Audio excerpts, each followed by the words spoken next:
Venezuela, Iran, and the emerging U.S. strategy toward China. Commentary. On January 3, the United States did something it almost never does in the modern era: it removed a sitting leader from power by force, directly, personally, and decisively. U.S. forces executed Operation Absolute Resolve, a meticulously planned raid that captured Venezuelan leader Nicolas Maduro and his wife. They were flown to the USS Iwo Jima, then to New York, where they were arraigned in Manhattan federal court on charges including narcoterrorism, cocaine conspiracy, and weapons trafficking. International reaction split quickly. Beijing called the operation deeply shocking and a blatant use of force against a sovereign state, accusing Washington of acting as a world judge. Thousands of miles away, Iran's nationwide protests, sparked by hyperinflation, currency collapse, and economic despair, entered their third week. Rights groups reported hundreds of protester deaths and more than 10,000 arrests. Security forces escalated their response using lethal force and mass detentions, and the judiciary called for speedy trials, while a near-nationwide internet blackout was imposed on January 8, severely hampering coordination and reporting. Supreme Leader Ayatollah Ali Khamenei accused protesters of being vandals and saboteurs, acting at the behest of foreign powers, and vowed the regime would not back down. Against this backdrop, President Donald Trump issued an unusually explicit warning. He said publicly that if Iranian security forces violently killed peaceful demonstrators, the United States would come to their rescue. There have been reports that an American attack was imminent on January 15, but was delayed at the last minute. Strategy in the real world. Operations like Absolute Resolve do not erupt from midnight tweets or spur-of-the-moment decisions. They are the culmination of layered preparation, intelligence networks cultivated over years, legal groundwork including older indictments kept alive, interagency synchronization, and extensive contingency planning. The same logic applies, differently, to warnings like Trump's message to Iran. Explicitly binding a regime's internal brutality to the possibility of external intervention is not casual rhetoric. Once spoken, such words narrow maneuvering room, heighten stakes, and create expectations that are difficult to reverse. History has shown the costs when U.S. presidents draw red lines and fail to enforce them. Recognizing that these moves are not impulsive does not require believing that everything is centrally scripted. Real-world strategy lives between chaos and conspiracy. Governments, and even the deep state, cannot control everything. What they can do is build optionality in line with strategic goals, tools that lie in wait until opportunities arise, whether through economic collapse, political unrest, or sudden shifts in alignment. Decisions crystallize at that intersection, where long preparation meets an opportunity that may not come again. A shift in how the board is read. For years, Washington treated global hotspots as isolated fires: contain one here, monitor another there.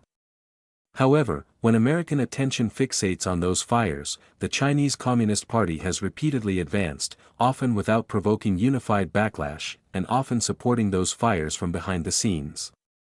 I've written about this before. This does not require Beijing to orchestrate every crisis. Proxies need not be puppets. Opportunistic alignments are sometimes enough. These created unresolved crises that absorb diplomatic energy, strain alliances, and delay decisive focus. As long as that clutter persisted, the central competition, between the free world and the CCP, remained on the back burner. Venezuela under Maduro became a textbook example. Over the past decade, the regime was propped up by tens of billions of dollars in Chinese oil-backed loans and sent hundreds of thousands of barrels per day to the mainland in 2025. It has become an advanced base of operations for most of the United States' list of official adversaries. Iran mirrors this pattern.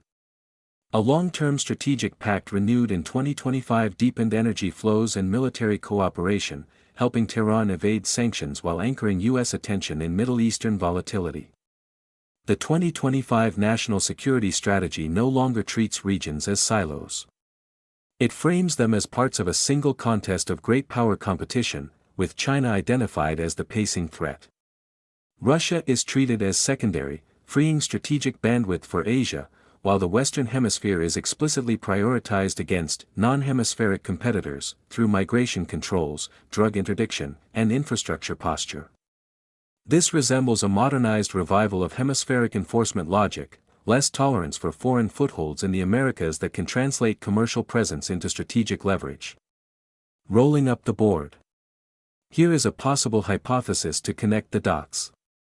Rather than confronting Beijing head-on today, the United States may be pursuing sequenced isolation, a patient effort to prune the periphery, stripping away buffers, distractions, and indirect advantages before addressing the center of gravity, working to remove just enough of those nodes to change the strategic equation, while at the same time bringing industry and supply chains back home, or to friends. Venezuela illustrates the logic. Maduro's regime was not self-contained.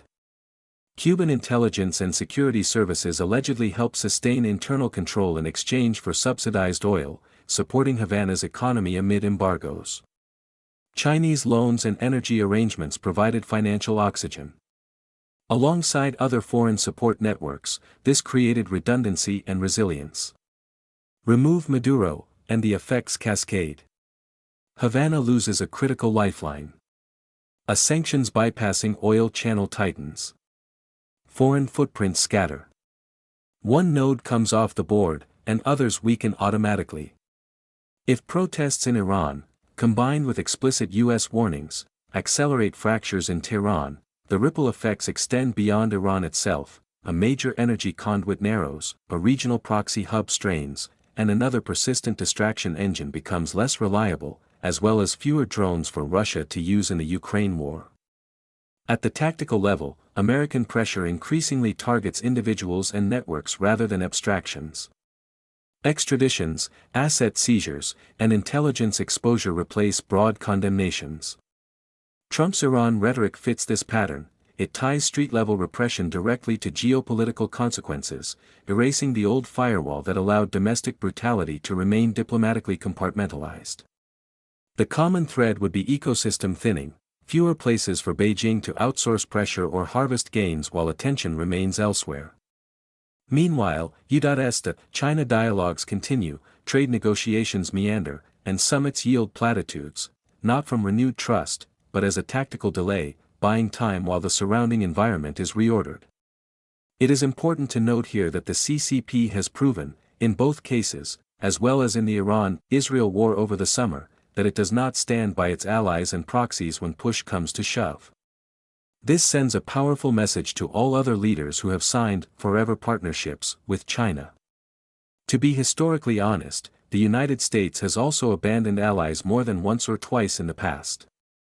But it seems that at least this administration is very clear about what it wants from allies for them to remain that way. The risks when clearing the board. Even if this roll-up strategy is real, it is no panacea. It may trade diffuse headaches for concentrated danger. Forcing a resolution can compress pressure rather than release it. Chronic crises sometimes act as safety valves. Removing them risks escalation, which can migrate upward toward major powers. At the same time, not all allies share Washington's threat hierarchy. European and Latin American partners wary of unilateralism may resist sharper confrontations, fracturing coalitions and raising costs. Adversaries will adapt. Beijing is unlikely to watch passively as its distraction nodes weaken. Cyber operations, economic coercion, and new pressure points may accelerate. The assumption that China's capacity to generate distraction is finite may prove false. Washington cannot expect to always control the momentum and initiative. Domestic durability also matters. A strategy like this requires sustained follow-through. Applied unevenly, pressure can harden regimes rather than fracture them.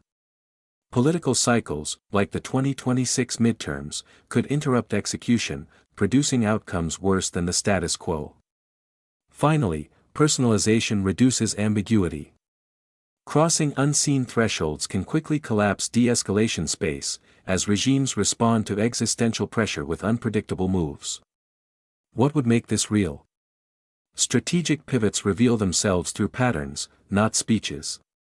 If this hypothesis is correct, several indicators should emerge. First, sequencing. Pressure appears in an order, targeting additional nodes that function as distraction engines or indirect leverage points. Second, personalization. Abstractions fade as leaders, financiers, and enablers face individualized pressure, indictments, seizures, or worse. Third, time buying. China engagement continues without resolution. Concessions without corresponding reductions in peripheral leverage would signal accommodation, not strategy. Fourth, declining tolerance for instability. Where action is deemed necessary, clarity is prioritized over calm. Where it is not, American pressure would mount on allies and foes for rapid de-escalation rather than indefinite conflict. And as a corollary to that, what does not happen? Fewer new sideshows, less appetite for opening fresh theaters, and a narrowing of focus. This has been an attempt to understand the logic that could explain recent actions, and the risks this strategy carries. It is not an argument for or against those actions. The coming weeks and months may prove very interesting indeed.